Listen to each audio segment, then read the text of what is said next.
Government మళ్ళీ gaming ప్లాట్ఫామ్ని ban చేయాలని డెసిషన్ అయితే తీసుకుంది. దాని పేరు blanket ban.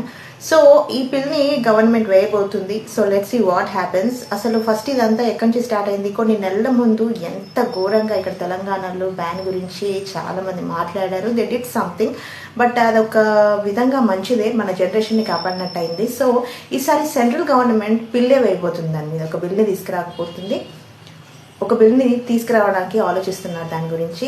So let's see what happens. So first చూసుకుందాము. నార్మల్గా తెలుసు, క్రికెట్ అయినా కబడ్డీ అయినా ఎటువంటి స్పోర్ట్స్ అయినా కూడా వాటి మీద డబ్బులు పెట్టి బెట్టింగ్ వేయడం, అప్పులు చేయడం, ఇల్లులను అమ్ముకోవడం, ఇలాంటివి మన వాళ్ళు ఎన్ని చేస్తున్నారో మీకు బాగా తెలుసు.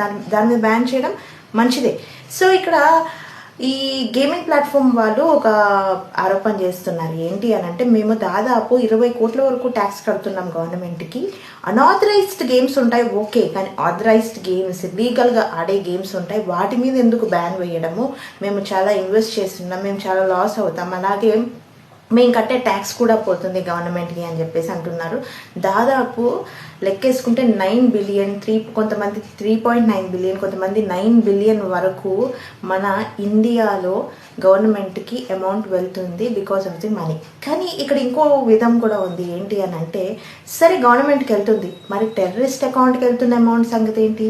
దీని గురించి సెంట్రల్ గవర్నమెంట్ బాగా సీరియస్గా ఉండి టెర్రరిజాన్ని ఆపాలి అని చెప్పేసి వాళ్ళు బ్యాన్ విధించాలి అని చెప్పేసి బిల్ అయితే తీసుకురాకపోతున్నారు. అలాగే ఎవరైతే వాళ్ళకి తెలియకుండా మళ్ళీ వెబ్సైట్స్ ఓపెన్ చేసి గేమింగ్ స్టార్ట్ చేస్తే కనుక వాళ్ళకి 3 ఏళ్ళ జైలు శిక్ష, 1 crore పెనాల్టీ, అలాగే వాళ్ళ డొమైన్ అయితే ఉంటుందో లైఫ్ టైం బ్లాక్ లిస్ట్లోకి వెళ్ళిపోతుంది. అది ఎప్పటికీ కూడా ఓపెన్ కాదు.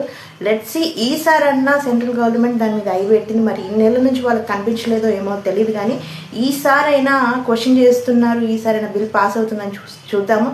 ఒకవేళ అయితే కనుక చాలా మంది జీవితాలు కాపాడినట్టు అవుతారు. సో ఇలాంటి అప్డేటెడ్ న్యూస్ అన్నీ మనం తెలుసుకోవాలి అంటే ఏం చేయాలి? అంకితా జ్యోతిని సబ్స్క్రైబ్ చేసుకోవాలి.